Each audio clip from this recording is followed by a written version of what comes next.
The arrogant duke humiliated the illegitimate daughter he was forced to marry. Now he pleads. The northern duchy was a land of frost and shadow, where the trees in the forest stood like ancient sentinels, and the mountains loomed like silent gods watching over the valleys. In this desolate, proud land, Duke Alaric ruled with iron precision. His name was known across the kingdoms, not just for the vastness of his lands, but for the cold, ruthless control he held over every man and woman under his command. Yet for all his power, Alaric found himself chained by a demand he could not refuse. The king, his sovereign and relative by distant blood, had summoned him to the court.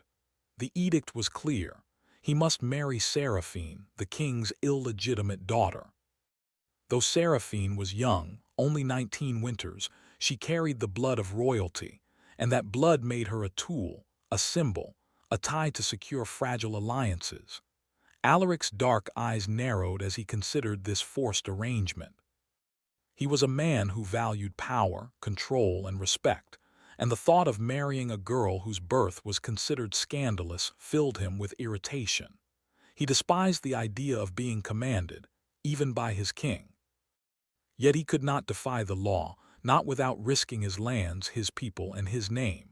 When the day of the union arrived, the duchy seemed to hold its breath. The grand hall, once vibrant with laughter and celebration, felt heavy with tension. Chandeliers dripped crystals like frozen tears from the vaulted ceilings, and tapestries depicting battles long past shivered in the draft that swept through the stone corridors. Seraphine, dressed in a gown of silver and muted violet, stepped carefully, her every movement watched. She was not beautiful in the expected way of courtly women. She was sharp-featured, her dark hair framing a face that seemed older than her years. But her eyes held an intensity that made men and women alike turn to watch her. Alaric stood at the front, tall and imposing, a figure carved from shadow. His expression was as cold and precise as the steel of his blade. When he finally looked at Seraphine, his eyes flicked over her once and dismissed her with a tilt of his chin.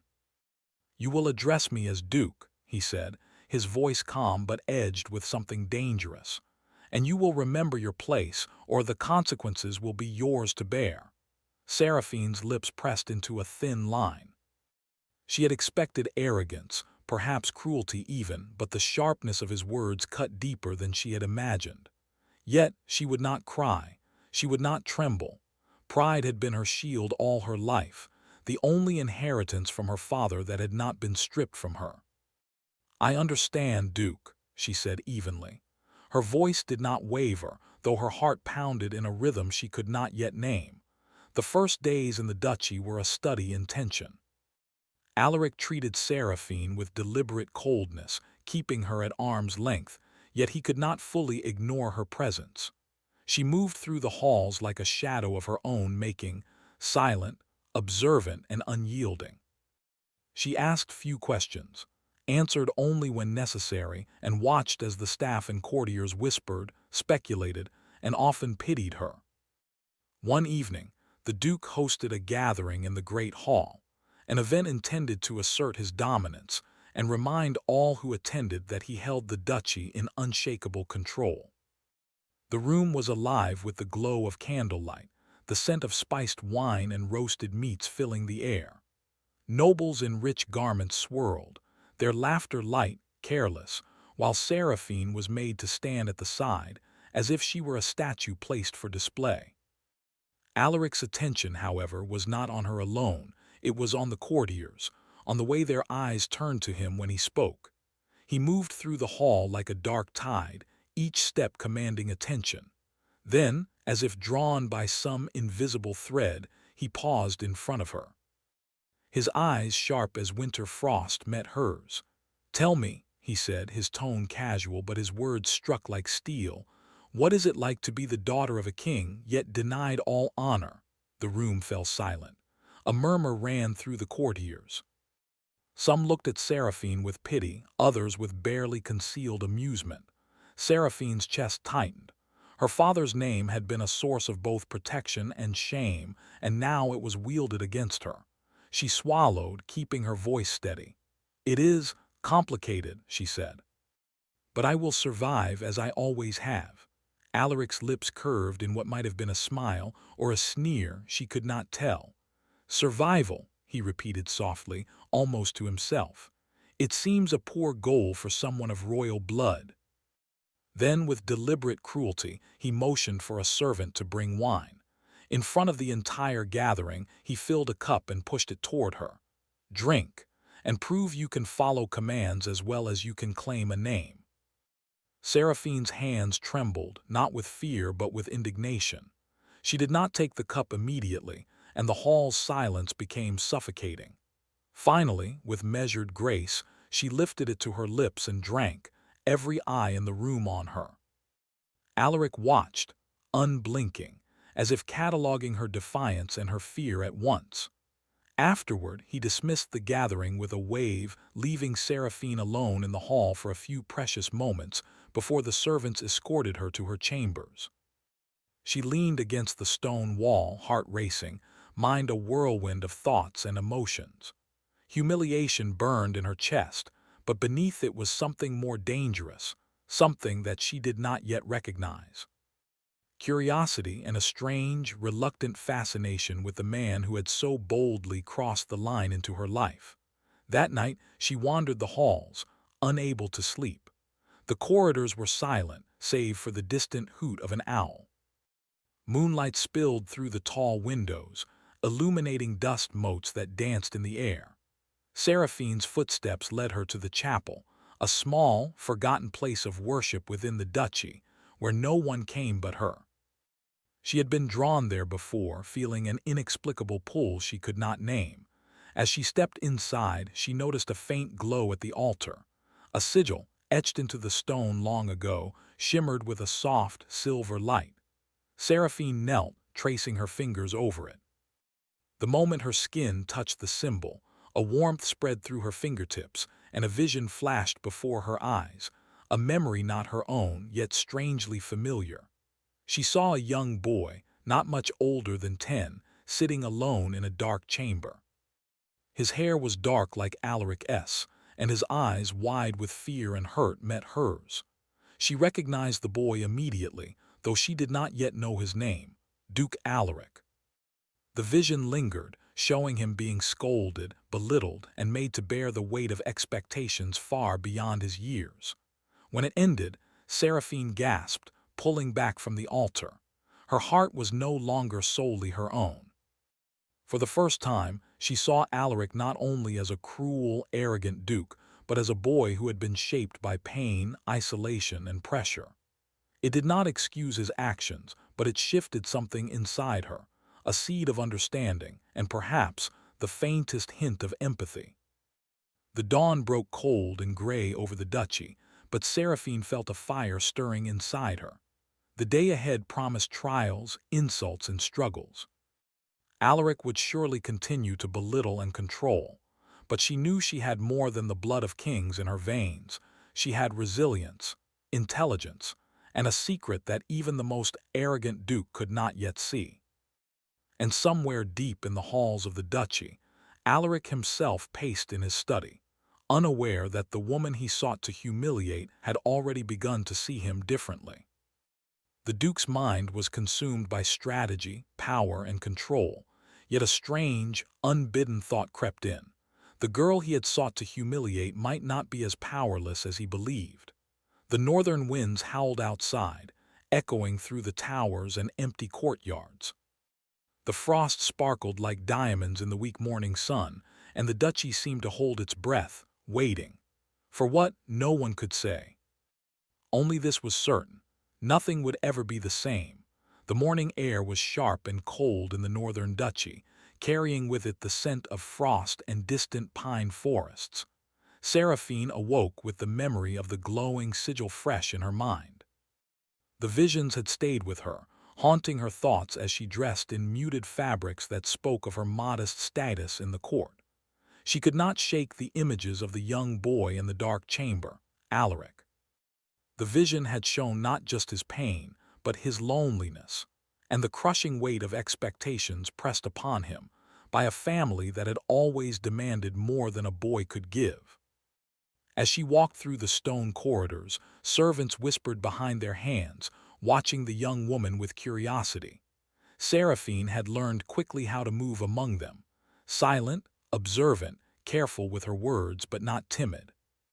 She knew her position was fragile, but her pride was stronger than fear. Alaric, meanwhile, was in his study, his expression tight with frustration. He had not expected the girl to survive the public humiliation of the previous night with her head held high. Nor had he expected his thoughts to linger on her so persistently. He tried to dismiss it as irritation, or perhaps a need to assert dominance, but the truth was harder to name. Something about her had unsettled him, and that was dangerous. Alaric did not allow himself to be unsettled. The tension between them grew with every passing day. Their interactions were charged, each word a careful test of power, each glance a subtle challenge. Seraphine refused to bow to his temper or arrogance, and Alaric found that his usual authority was less effective against her. The courtiers whispered constantly, noting the sparks of conflict, the subtle attraction neither would admit. One evening, as the sun dipped behind the northern mountains, casting long shadows across the courtyard, Seraphine decided to explore the duchy's library. It was vast, filled with ancient tomes, scrolls, and forgotten manuscripts. She wandered between the shelves, running her fingers along the spines, drawn to a section marked by a strange symbol, the same sigil she had seen in the chapel. The air in the library felt different, heavier, almost alive. She opened a leather-bound book carefully, discovering pages filled with accounts of old curses, family secrets, and the histories of supernatural forces that had shaped the duchy for generations. One passage caught her eye, speaking of a shadow creature that fed on fear, anger, and humiliation, its presence often tied to unresolved pain within noble families. Her pulse quickened. Could this be connected to the visions she had seen?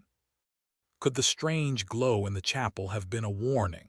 She had always known her bloodline was different, and now the evidence seemed to whisper that destiny was calling her to something greater, something dangerous.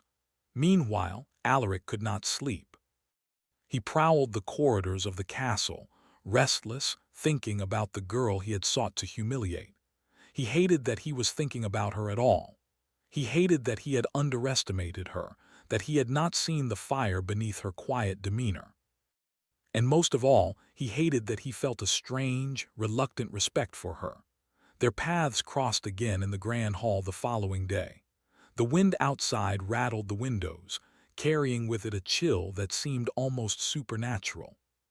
Seraphine moved with confidence, though every step reminded her of her precarious position. Alaric, watching from the head of the hall, felt his temper flare, not at her but at himself. Why did her composure unsettle him? Why did her gaze seem to pierce through his carefully constructed walls? "You have been wandering the library," he said, his voice low but carrying an unmistakable note of command. "Do you intend to find trouble?" Seraphine met his gaze evenly, refusing to show fear. "I intend to learn," she said. "Knowledge is a form of power, Duke." Alaric's dark eyes narrowed. He had always believed that knowledge without strength was useless, yet here was a girl who wielded it like a weapon. "Be careful," he warned, his tone sharp. "Some knowledge carries more danger than any sword." Seraphine inclined her head, acknowledging the warning without showing weakness. In truth, the danger intrigued her, and for the first time she felt that she had a purpose beyond mere survival. The visions, the sigil, the whispers of curses, they were pieces of a puzzle she had been meant to solve. And perhaps, unknowingly, Alaric was part of that puzzle. As days passed, the duchy began to reveal more of its hidden shadows. Servants whispered of strange occurrences in the old tower, of fleeting figures glimpsed in moonlit corridors, and of objects moving of their own accord. Seraphine could feel the presence of something unseen, something ancient and watchful. Her instincts told her it was tied to her bloodline, and possibly to Alaric's own family. One night, she returned to the chapel, drawn by the sigil once more. She knelt before it, tracing the lines with her fingers, and allowed herself to focus. The vision came again, stronger this time. She saw not only Alaric as a boy, but the shadow that had haunted his family for generations, a dark figure feeding on pride, anger, and humiliation. It moved like a wisp of smoke, yet its power was undeniable. Seraphine realized that if the creature were to awaken fully, the duchy and everyone in it would be in grave danger. Her mind raced. She could not fight this alone. She needed Alaric, even though he had humiliated her, even though he was the source of much of her fear. For the first time, she considered the possibility that the arrogant duke might be the key to surviving what was to come. The next morning, Alaric found her in the courtyard, studying the sigil she had sketched in the dirt with a stick. His brow furrowed. "You return to that chapel often," he said, stepping closer. "Why?" Seraphine did not flinch. "Because it calls to me," she said simply. "There is something there, something important." Alaric's eyes darkened, a mixture of suspicion and something he did not wish to name. "Do you understand what you are meddling with?" he asked. "The forces tied to my family, they are not stories for children." "I understand more than you think," Seraphine replied, her voice steady, "and I think it may be more dangerous to ignore it than to face it." For the first time, Alaric felt a flicker of respect, though he would never admit it aloud. Her courage, her determination, and her sharp mind were more than he had anticipated, and yet, beneath his respect was unease. The girl he had tried to humiliate was proving herself a force he could neither control nor dismiss. Over the next days, they were forced into a reluctant partnership. Small tasks, seemingly mundane, revealed deeper truths. The duchy's ancient library contained texts about the shadow, its weaknesses, and the rituals needed to counter it. They spent hours together poring over the manuscripts, their conversations tense but occasionally softening in moments of shared understanding. Alaric found himself pleading with her for guidance. "You read these texts faster than anyone I have ever known," he admitted one evening, frustration and admiration mingling in his voice. "I need your help to understand them, to understand this threat." Seraphine looked at him, sensing the vulnerability he did not wish to display. "I will help," she said quietly, "but you must listen, not just to the words but to the warnings they contain. Pride will not save you here." The Duke's jaw tightened. Pride was all he had ever known. And yet he could feel it slipping, replaced by something strange, something that made him uneasy. Trust. Their partnership began to stir other emotions as well. A subtle tension, unspoken and delicate, grew between them. In quiet moments when their hands brushed over the pages, or when their eyes met across the library, something unnameable passed between them. Neither could fully acknowledge it, yet both were aware of it. One evening, as the sun dipped behind the mountains, a sudden tremor shook the duchy. Candles flickered, and the air seemed to thicken with dark energy. Seraphine and Alaric, sensing the disturbance, rushed to the chapel. There the sigil glowed brighter than ever, pulsing with a strange, almost living light. The shadow appeared then, not fully formed, but a flicker at the edges of vision, feeding on the tension, anger, and fear between the Duke and the girl he had sought to humiliate. It was a warning, a test, a glimpse of what was to come. Seraphine stepped forward, her hand raised, feeling the warmth of the sigil and the power that flowed through it.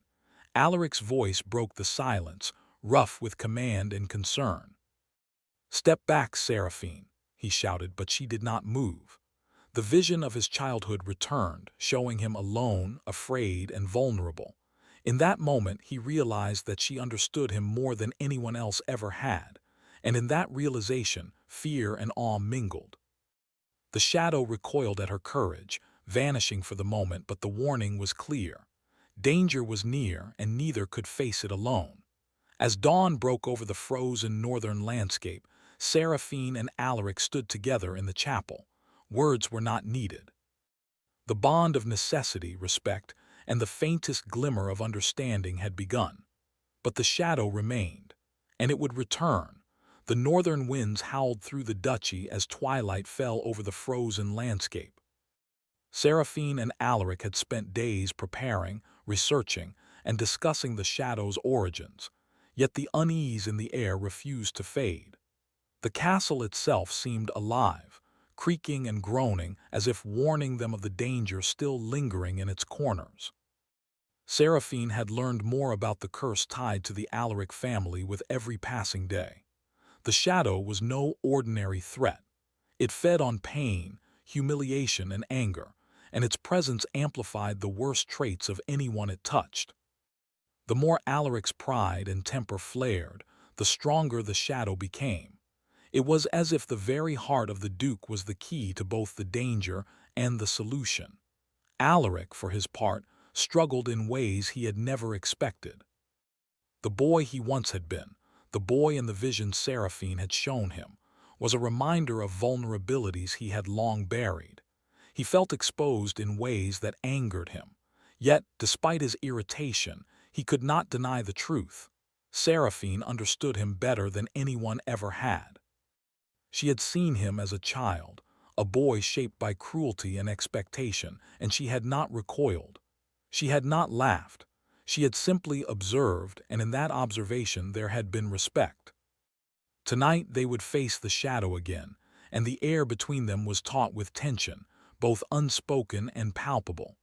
They walked together through the corridors toward the chapel, their footsteps echoing against stone. Alaric's hand brushed against Seraphine's as they passed a corner, and both flinched at the unexpected contact. Neither spoke of it, but each felt a spark that was more than fear, more than urgency. It was something dangerous and thrilling in its own way. As they entered the chapel, the sigil glowed faintly on the altar. The shadows in the corners of the room seemed to move, stretching and coiling as if alive. Seraphine stepped forward, her hand hovering over the stone. "It's here," she whispered. "I can feel it." Alaric's voice was low and commanding, trying to mask his unease. "Be ready. It will test us. It will try to turn our own fears and anger against us." The shadow appeared slowly, a wisp of darkness at first, then solidifying into a more defined, menacing form. Its shape was ever-changing, its edges rippling like smoke in the wind. The creature's eyes, or the suggestion of eyes, seemed to look directly at them, seeing every doubt, every insecurity, every hidden desire. Seraphine swallowed, steadying herself. She remembered the texts she had read, the rituals and warnings about how to confront the shadow. "We must face it together," she said, meeting Alaric's gaze. "If we let it divide us, it will win." Alaric nodded, a rare softness in his eyes. "Together," he agreed, though his pride bristled at the admission. The shadow lunged, moving faster than either could fully comprehend. It whispered their insecurities, echoing in the chapel like a chorus of dark voices. To Alaric it whispered of weakness, of failure as a duke, of the humiliations he had suffered as a boy. To Seraphine it whispered of illegitimacy, of her father's abandonment, of the world never seeing her as whole. Fear gripped them both, yet they did not falter. Seraphine placed her hand over the sigil, drawing its faint warmth into her. Alaric followed her lead, his hand brushing against hers again, and the shared contact seemed to anchor them, a tether of trust in the storm. The shadow recoiled slightly at their unity, hissing like a cornered animal. "You must let go of your pride," Seraphine said firmly, her voice steady despite the tremor in her heart.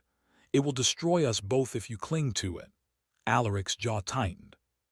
Pride was the only weapon he had ever known, and yet he saw the truth in her eyes. She was not commanding him. She was guiding him, giving him the chance to change, to grow. Slowly he exhaled, a long, deliberate breath that seemed to release years of tension. I trust you," he said quietly, the words strange on his tongue. The shadow faltered, its form wavering as if struck. Seraphine felt a rush of energy, the sigil responding to their combined will.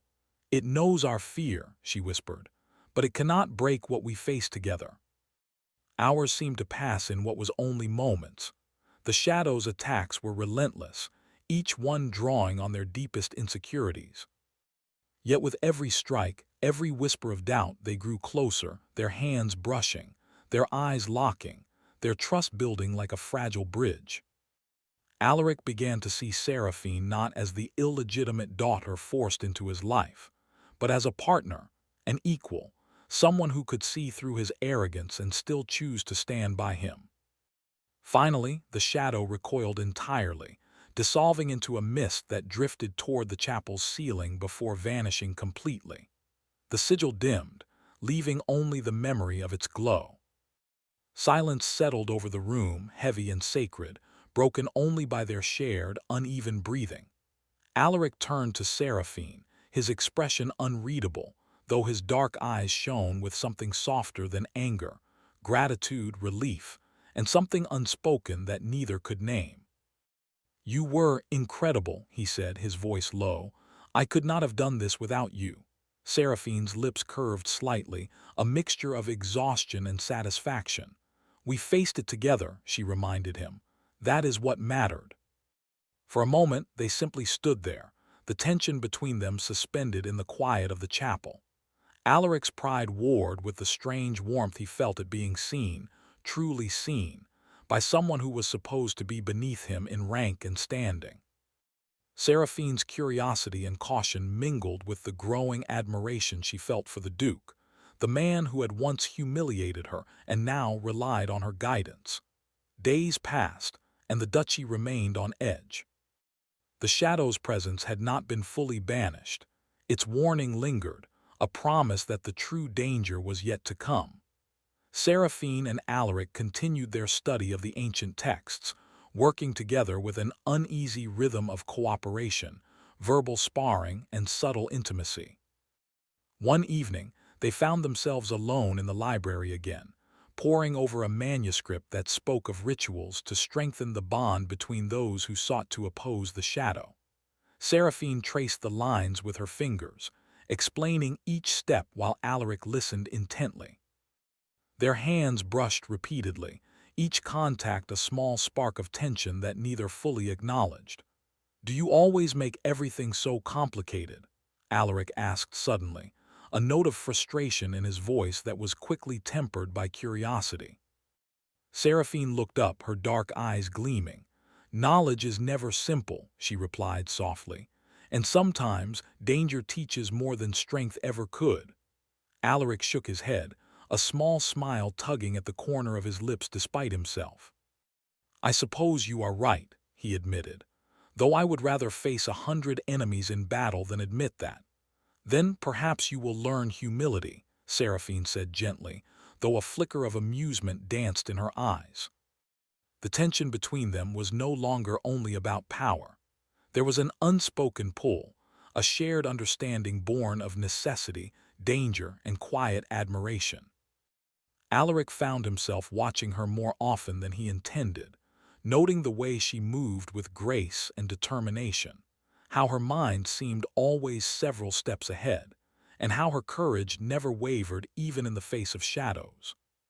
Seraphine, in turn, observed him differently, seeing beyond his arrogance to the boy who had been hurt, the man who was learning to trust, and the Duke who carried the weight of generations on his shoulders.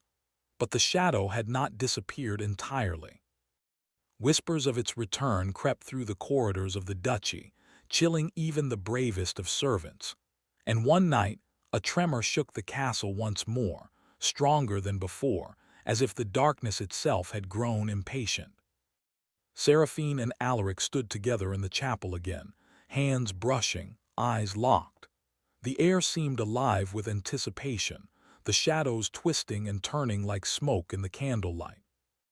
They knew the true test had yet to come, and this time there would be no room for hesitation. Alaric's voice broke the silence, rough with both command and vulnerability. "We will face it," he said firmly, "together, no matter what it is." Seraphine nodded, her own heart pounding, the warmth of the sigil under her fingers steadying her.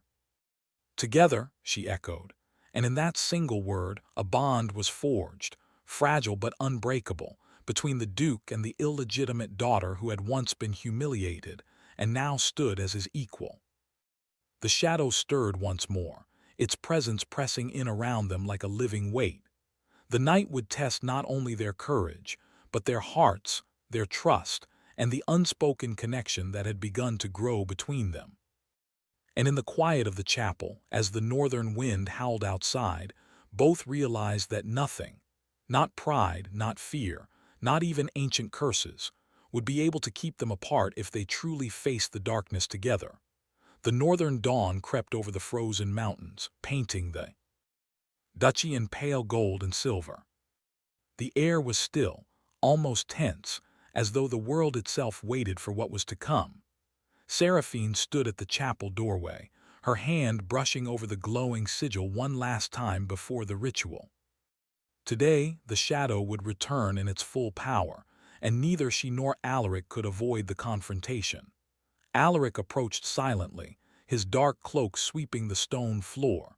His expression was different from the arrogance she had once despised.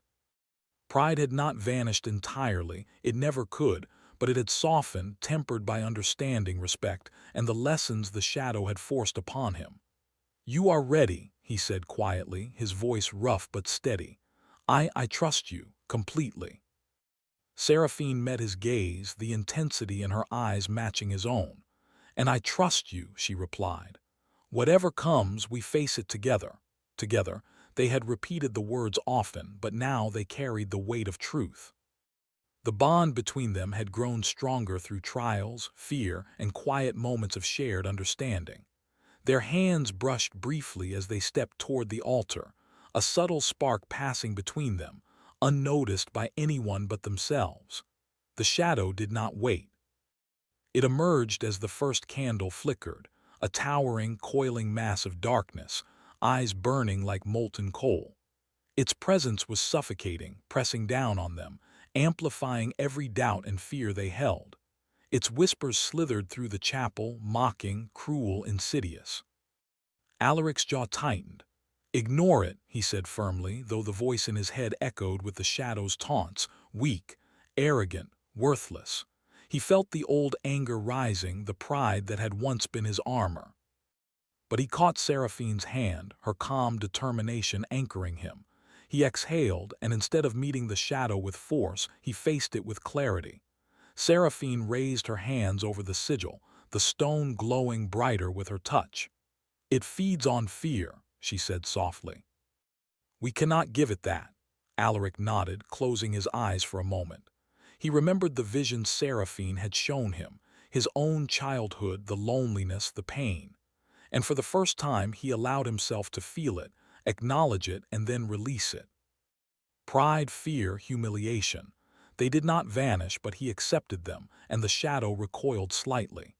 Together, they chanted the words Seraphine had learned from the ancient texts, their voices blending in harmony. The sigil pulsed with light, a protective energy that began to push the darkness back. The shadow screamed, a sound that seemed to shake the stones themselves, but the duke and the daughter of the king did not falter. Moments stretched into eternity. The shadow lashed out again, targeting their insecurities, but each time they met it with unity. Alaric's hand held Seraphine's, steady and strong, a tangible reminder of trust and courage. She, in turn, guided him, her calm focus grounding his resolve. The chapel filled with blinding light as the sigil reached its full power. The shadow writhed, shrieking, before dissolving into nothingness, leaving only the faintest trace of mist in the corners. The air was quiet now, almost sacred. Sunlight filtered through the windows, catching on the frost in the chapel, turning it into a spectacle of silver and gold. Alaric lowered his hand from her slowly, his dark eyes meeting hers. The arrogance that had once defined him was gone, or at least tempered. He saw her not as a tool or a challenge, but as a partner, an equal, and perhaps something more. You were incredible," he said, the words carrying more weight than any compliment he had ever given. "I could not have done this without you. I would have failed." Seraphine's lips curved into a faint smile, exhaustion and relief mingling. "We did it together," she said softly. "That is what matters." They stepped outside into the courtyard, the cold morning air crisp against their faces. Servants and guards had gathered at a distance, whispering among themselves about the strange events of the night. Yet neither Alaric nor Seraphine paid them attention. Their focus was entirely on each other, on the bond that had been forged in fire, fear, and shared courage. Days passed after the confrontation, and the duchy slowly returned to a sense of normalcy. The shadow had vanished, its influence broken, but its lessons lingered. Alaric and Seraphine continued to grow closer, their connection deepening not only through shared danger, but through mutual respect and understanding. Alaric found himself seeking Seraphine's opinion on matters of the duchy, something he had never done with any other advisor. "What do you think should be done about the northern borders?" he asked one morning, walking beside her through the gardens. Seraphine considered, her dark eyes thoughtful. "Patience is important," she said carefully, "but also strength. You cannot show weakness to those who wait for it." Alaric nodded, impressed. "And if I fail?" "You will not," she said firmly, meeting his gaze. "Not when you trust your instincts and listen to those who guide you." Her words, simple as they were, struck him in ways he could not articulate. Pride still lived within him, but it was now accompanied by humility, gratitude, and a sense of partnership he had never experienced before. One evening, as the sun dipped behind the mountains and the sky turned pink and gold, Alaric found Seraphine in the chapel once more. The sigil glowed faintly, a reminder of the power they had faced together. He approached her slowly, hands open, cautious yet resolute. He began, struggling for words he had never spoken aloud. "I was wrong. About you, about myself, about everything. I thought I could control everything, but the truth is that I cannot do this alone. I need you, more than I ever realized." Seraphine turned to him, her expression calm but curious. "Alaric," she began softly. He stepped closer, closing the distance that had always existed between them in pride and fear. "I am asking," he said, voice low, almost desperate, "not as a duke commanding obedience, but as a man who has learned what it means to be humbled, to trust, to care. Will you stand by me, not because you are forced, but because you choose to?" Seraphine studied him, reading the sincerity in his dark eyes, the way his shoulders were no longer rigid with arrogance but softened with truth. She felt the weight of the past, the humiliation, the misunderstandings, the challenges, and yet beneath it all she felt hope. "I choose to," she said finally, her voice quiet but firm. "Not because of the past, but because of what we can face together." Alaric's expression softened, relief and something tender breaking through the mask of the Duke. He extended his hand, and Seraphine took it without hesitation. Their fingers intertwined, and in that simple gesture a promise was made. Pride and fear would no longer rule them, only trust and partnership. In the weeks that followed, the duchy flourished under their combined leadership. The bond between Alaric and Seraphine became a quiet strength, a balance of power, wisdom, and compassion. They were no longer merely duke and daughter. They were equals, partners in every sense, their shared experiences of danger and survival forging an unbreakable connection. And though the shadow had been defeated, its lessons lingered. Alaric had learned humility and trust.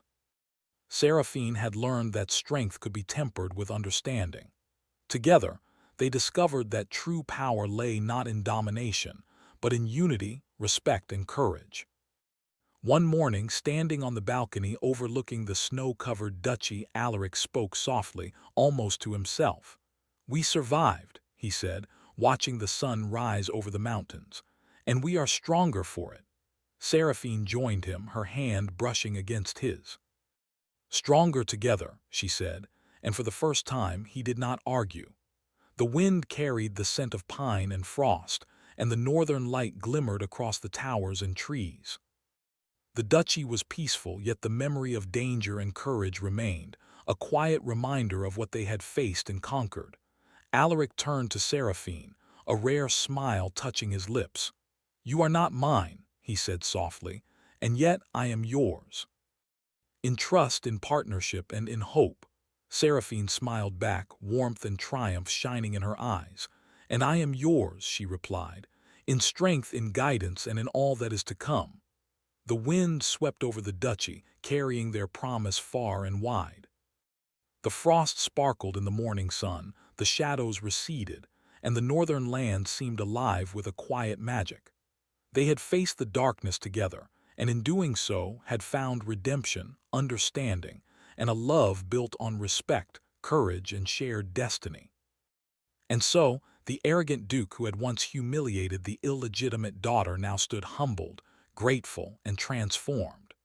The girl who had once been forced into marriage had grown into a woman of power, wisdom, and grace. Together, they faced not only the dangers of the world but the challenges of their own hearts, emerging victorious, united, and stronger than ever before. The duchy breathed in the morning light, and in that light a new chapter began, one of hope, trust, and a bond that would endure long after the shadows had passed.